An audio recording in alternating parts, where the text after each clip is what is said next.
No, right now. Okay. Alright, alright. No, you gotta say stop. This is core, guys. Usher, Timberland. I want you to make me famous, like Justin Bieber. Timberland. I want you to make me famous. I got to sing you a song called xyoo by Hmong. Oh my god, you're like.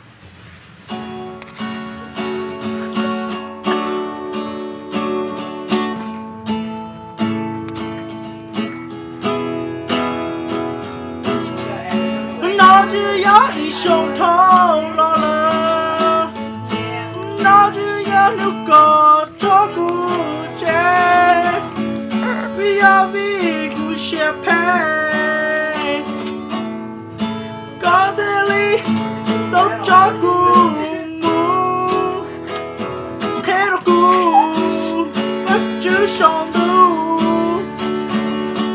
ô lý ta có đâu cho cô muốn. Cho con yêu nó cũng xa bước giờ tôi có cũng chạy cho con yêu nó cũng xa bước giờ tôi có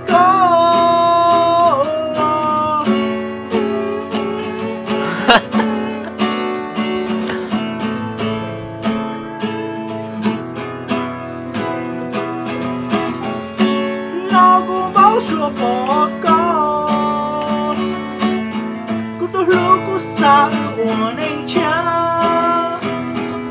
tôi lo cho cái nhỏ sống tôi lúc tôi cũng lo cho cái nhỏ tôi cũng lúc sẽ sao